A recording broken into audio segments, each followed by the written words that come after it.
Kita masuk ke dalam bagian kedua, dan dalam bagian kedua dari pelajaran Tentukan Pilihanmu ini kita beri judul Anak Allah yang Kekal. Kenapa kita perlu pelajari ini? Coba dengarkan klip dari penjelasan Sang Pendeta tentang Anak Allah yang Kekal. Kalau bahasa semi-Arian, Arianisme mengajarkan bahwa there was time when he was not. Ada satu masa di mana Yesus itu enggak ada. Karena Yesus keluar dari Bapa. Di kekekalan itu hanya ada Bapa, dan Yesus keluar dari Allah. Dan keluar dari Bapa yang kekal itu, Yesus tidak kekal. Saudara perhatikan doktrin kedua, hanya Bapa yang kekal. Roh Kudus tidak kekal. Yesus tidak kekal. Yesus anak dari Bapa yang kekal. Ini doktrin kita sampai 1980. Bagi gereja Advent sampai 1979, yang kekal itu adalah Bapa. Yesus itu Allah, very God, but not eternal.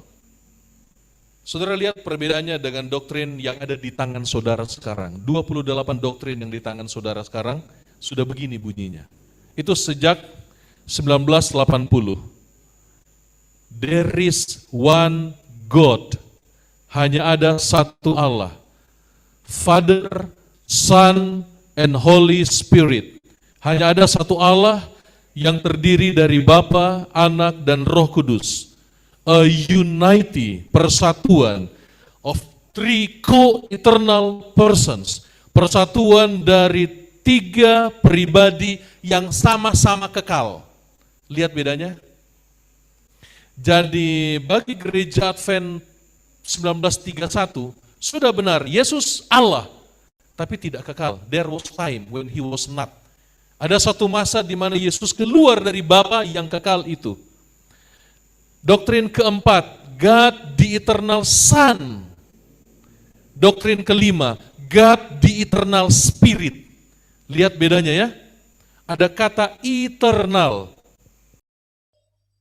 Perhatikan apa yang tadi Sang Pendeta katakan. Yesus itu very God, betul? Tapi tidak kekal. Ada Allah, tapi tidak kekal. Supaya kita pikirkan ini perkataan siapa? Roh nubuat, firman Tuhan, atau hikmat manusia? Sebab katanya Yesus itu keluar atau lahir dari Bapa. Ada masa di mana Yesus belum ada dan kemudian ada.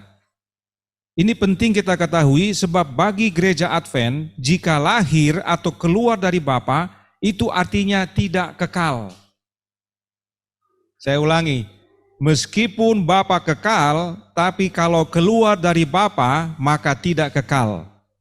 Inilah kondisi manusia yang coba memahami Allah menurut hikmatnya sendiri, yang sudah dipengaruhi oleh doktrin Trinitas.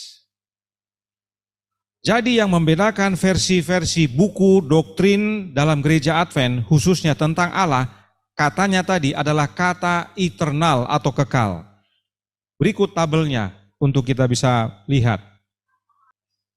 Kalau saudara ikuti penjelasan Sang Pendeta, dia akui bahwa gereja Advent ini awalnya adalah non-trinitas. Terbukti dari doktrin yang pertama, buku doktrin yang pertama, tahun 1872. Tidak ada konsep Trinitas disebut, tidak ada kata Trinitas pun dikatakan di sana. Kalau kita perhatikan, there is one God. Itu doktrin pertama. Doktrin kedua, there is one Lord, Jesus Christ, the Son of Eternal Father. Jadi Bapa itu kekal, Yesus anak Bapa yang kekal, yang para pionir kita percayai keluar dari Allah atau diperanakan Bapa. Tapi bagi kaum Trinitas gereja Advent sekarang ini, pengertian seperti itu yang dimiliki para pionir menyatakan Yesus tidak kekal. Meskipun dia anak dari Bapa yang kekal. Tahun 31 muncul kata Trinitas. Doktrin kedua. Doktrin pertama mengenai Alkitab. Doktrin kedua mengenai Allah. that the Godhead or Trinity consists of the eternal Father, a personal spiritual being, bla bla bla. Lalu the Lord Jesus Christ, the Son of eternal Father, bla bla bla. Lalu the Holy Spirit, the third person of the Godhead. Itu doktrin pertama. Jadi mereka coba jelaskan Trinitas dan menyebutkan pribadi-pribadinya. Doktrin ketiga katakan, Jesus Christ is very God, being of the same nature and essence as the eternal Father. Kalau kita baca yang doktrin ketiga ini, kalau dikatakan the same nature and essence, artinya alamiah dan esensinya sama dengan eternal Father, berarti Yesus apa? Kekal, eternal. Tapi bagi mereka belum. Sebab dalam doktrin kedua hanya Bapa disebut eternal. Yesus the Son of the eternal Father. Holy Spirit tidak disebut the third person of the Godhead. Mereka tidak suka itu. Mereka harus sama dengan dunia. Di mana dunia katakan apa? God, the eternal Father, God, the eternal Son, God, the eternal Spirit. Harus ada eternal untuk setiap pribadi. Baru puas mereka. Baru ini Trinitas katanya. Bisa lihat ya. Sang pendeta akui bahwa 1872 dengan 1872 dan 1931 belum Trinitas. Kalau saudara ikuti khotbahnya, dia nyatakan itu. Nanti Trinitas mulai masuk tahun 80 sampai sekarang. Karena kata kuncinya adalah eternal itu.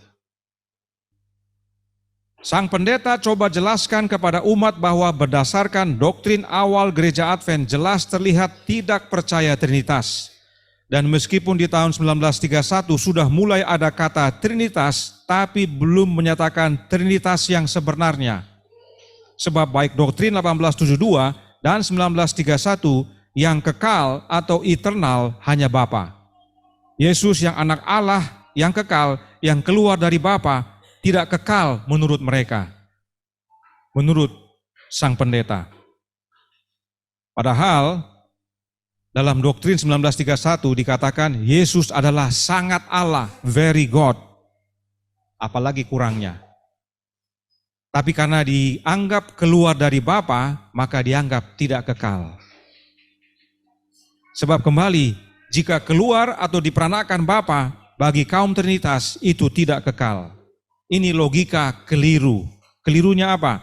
Itu sama dengan anak manusia yang keluar dari orang tua manusianya yang berdosa, belum tentu berdosa. Bapa yang kekal punya anak yang keluar dari dirinya tidak kekal. Berarti kita yang berdosa punya anak belum tentu berdosa.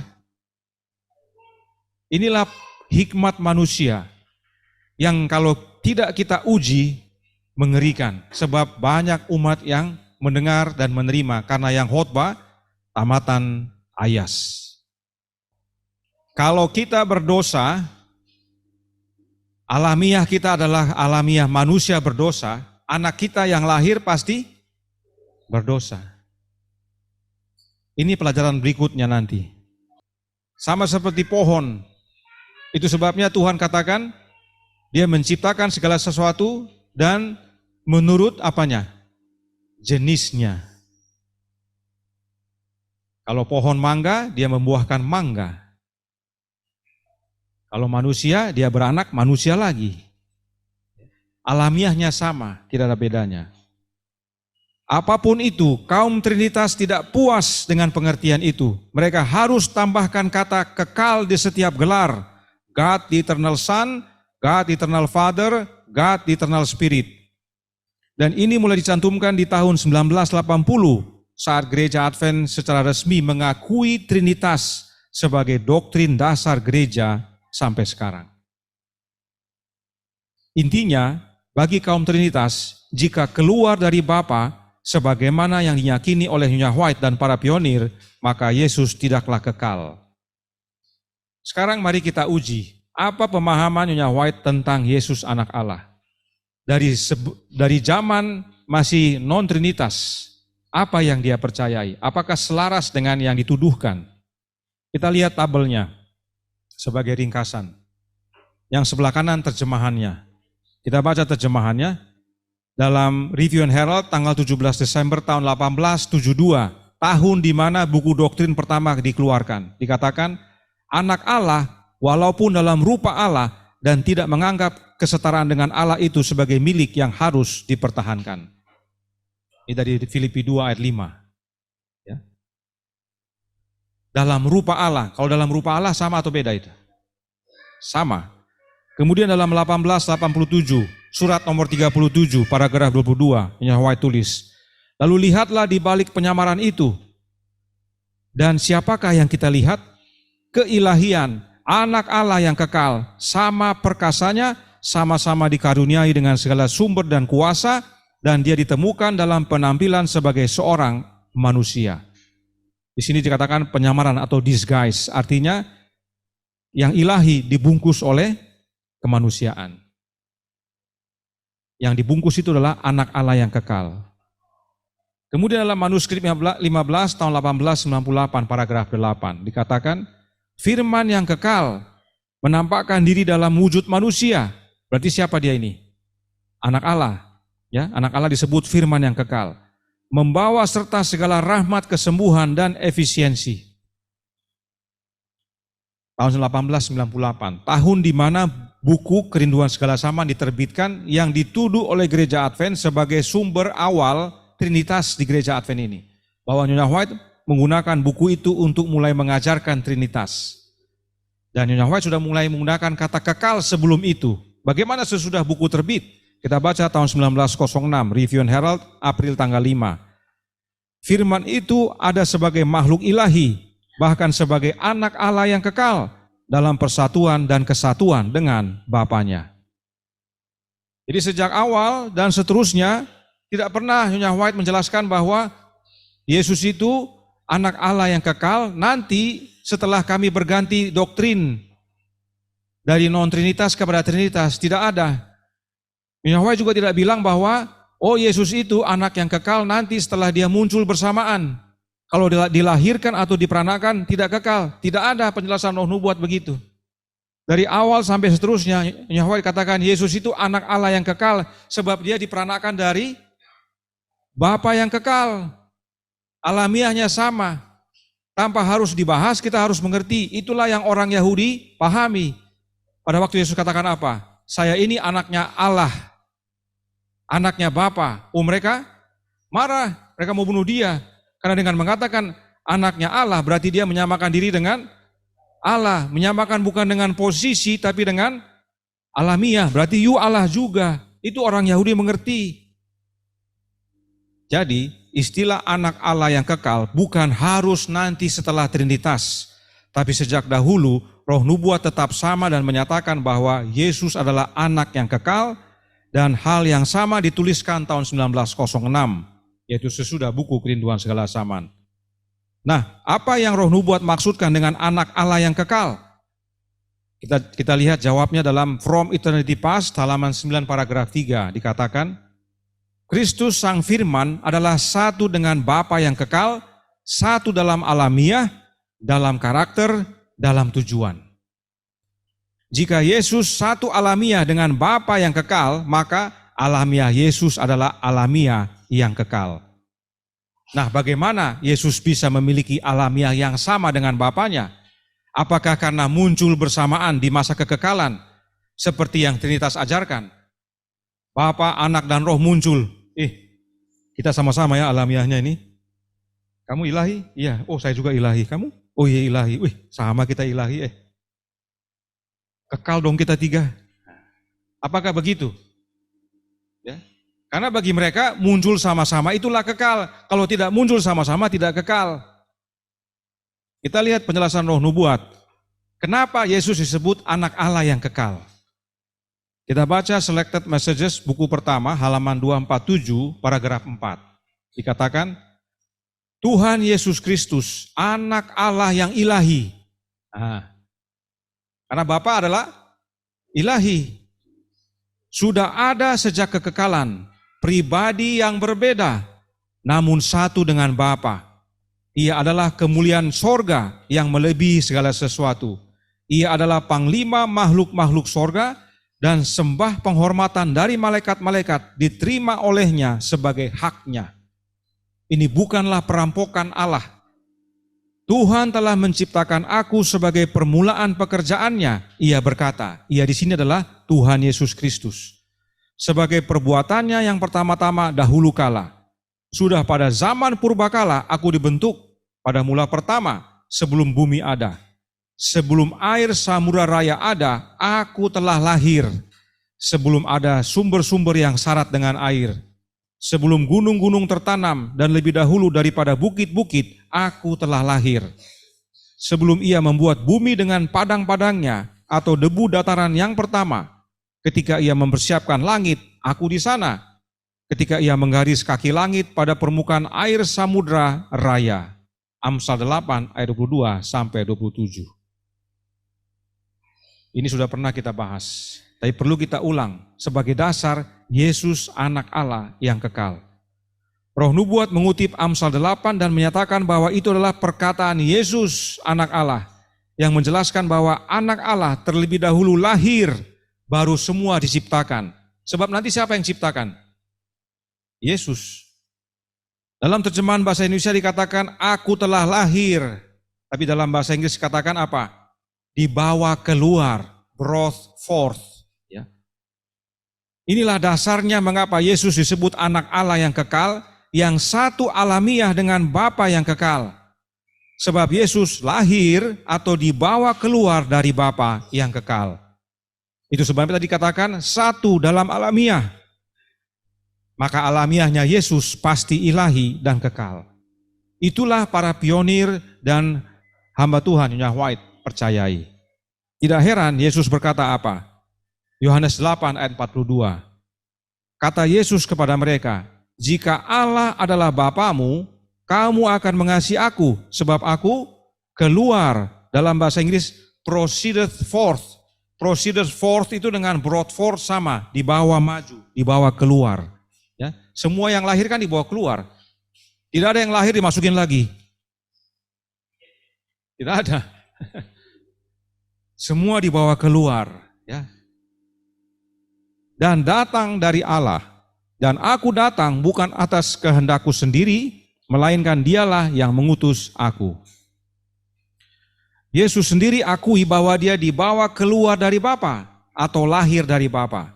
Itu sebabnya Yesus bersaksi bahwa dia adalah anak Allah dan Allah adalah Bapanya. Dan orang Yahudi mengerti maksud Yesus, itu sebabnya mereka mau bunuh Yesus.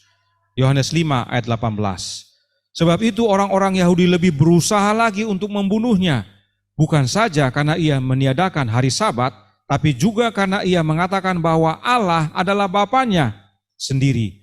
Dan dengan demikian menyamakan dirinya dengan Allah. Orang Yahudi tidak perlu belajar esensi atau mencampurkan pribadi, memisahkan hakikat, tidak perlu. Dia tahu Allah itu ilahi, kalau bilang anak Allah yang ilahi berarti dia ilahi. Cukup bagi orang Yahudi. Orang Yahudi tidak berkata, oh biarkan saja, omongannya dia itu biarkan saja. Lahir dari Bapa kan bukan kekal. Ya. Menyebut diri anak Allah bukan berarti sama dengan Allah. Apalagi kalau diperanakan. Kalau diperanakan kan tidak kekal. Ya, kasih biar dia. Dia mau bicara apa, biar Jo. Tidak ada pengaruh. Orang Yahudi tidak bilang begitu. Orang Yahudi mengerti kalau mengaku anak Allah yang ilahi berarti dia juga ilahi. Marah mereka. Berusaha membunuh. Karena dianggap menghujat. Ya. Nah sayangnya bukan demikian. Itulah angan-angan si Mu'in.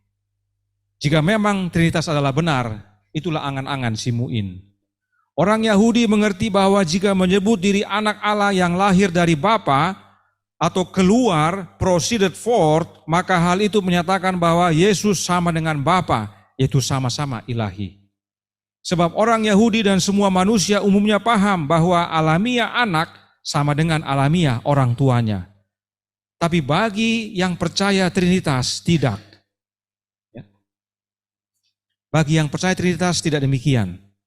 Bagi Trinitas yang lahir kemudian itu lebih rendah dari sumbernya dan bisa berbeda alamiah. Kalau saudara perhatikan penjelasan dari beberapa ahli Trinitas, dikatakan dengan menyatakan Yesus lahir dari Bapa, keluar dari Bapa, itu menjadikan Yesus Allah yang lebih rendah. Lesser God. Dan mereka katakan tadi, dengan keluar dari Bapa belum tentu kekal. Berarti alamnya beda. Jadi bagi doktrin Trinitas, kalau lahir kemudian, itu artinya lebih rendah dari sumbernya dan bisa beda alamiahnya. Hati-hati dengan hikmat manusia. Baca yang Alkitab katakan dan Roh Nubuat nyatakan. Jadi, kaum Trinitas tidak percaya tulisan Roh Nubuat tentang kelahiran Yesus. Kaum Trinitas tidak pernah gunakan kutipan tersebut untuk menjelaskan tentang Yesus yang lahir dari Bapa. Bahkan ada pendeta Trinitas Gereja Advent yang mengatakan apa? Itu adalah hikmat dalam bentuk feminin. Masa Yesus feminin katanya? Ya, pernah dengar itu ya?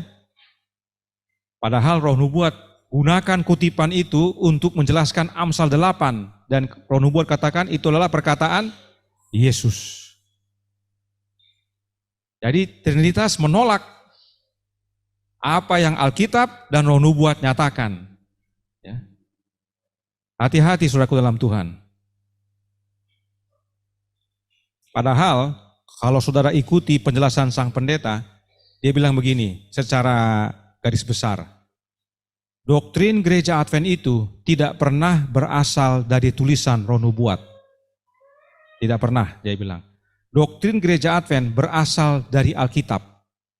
Sebab Alkitab itu inisiator.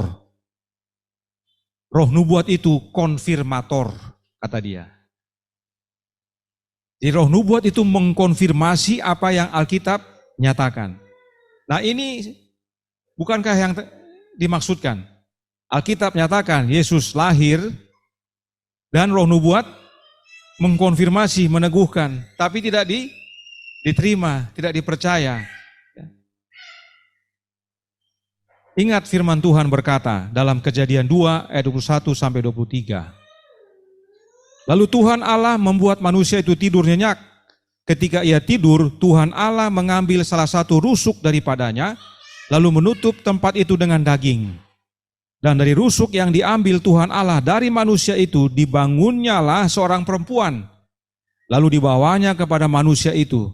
Lalu berkatalah manusia itu, inilah dia, tulang dari tulangku dan daging dari dagingku. Ia akan dinamai perempuan sebab ia diambil dari laki-laki. Hawa keluar dari Adam atau perempuan keluar dari laki-laki. Dan itu adalah pekerjaan Allah. Tidak ada upaya manusia di situ. Nah, apakah yang Adam katakan saat dia melihat Hawa? Dia bilang, inilah dia, tulang dari tulangku, daging dari dagingku.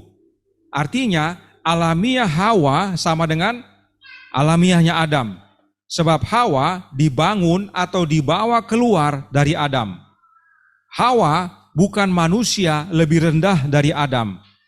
Tapi kemanusiaan Hawa sama dengan Adam. Betul? Nah, bagaimana manusia diciptakan? Menurut gambar dan rupa Allah. Artinya, demikianlah anak dan bapanya. Anak Allah yang keluar atau lahir dari bapa mewarisi alamiah yang sama dengan bapanya. Bapanya adalah Allah yang kekal, maka dia mewarisi alamiah yang kekal. Sama seperti Adam bilang kepada Hawa, inilah tulang dari tulangku, daging dari dagingku. Sama kita. Orang Yahudi mengerti itu pada waktu dikatakan anak. Artinya alamiahnya sama. Karenanya Yesus disebut anak Allah yang kekal bukan karena muncul bersamaan dengan Bapa di masa kekekalan seperti ajaran Trinitas. Tapi karena Yesus lahir atau diperanakkan dari Bapa. Itulah yang Alkitab dan Roh Nubuat nyatakan. Sebab Yeremia 32 ayat 27 berkata, sesungguhnya akulah Tuhan. Tuhan sini siapa? Yehova, yaitu Allah Bapa. Allah segala makhluk. Adakah sesuatu apapun yang mustahil untukku? Bagi kita yang percaya, tidak ada yang mustahil bagi Allah kita, betul? Tidak ada yang mustahil bagi Dia. Tapi bagi Trinitas, Allah mereka, ada yang mustahil. Allahnya Trinitas itu terbatas. Banyak tidak bisanya mereka. Ya. Allah Trinitas tidak bisa punya anak. Tidak bisa ada yang keluar dari dirinya. Tapi Allah kita bisa. Allah kita itu yaitu Bapa, dari dirinya keluar anaknya. Dia bawa keluar anak kasihnya. Agar dia dapat karuniakan kepada kita demi keselamatan kita. Karenanya tentukan pilihan saudara. Anak Allah yang kekal atau Allah anak yang kekal.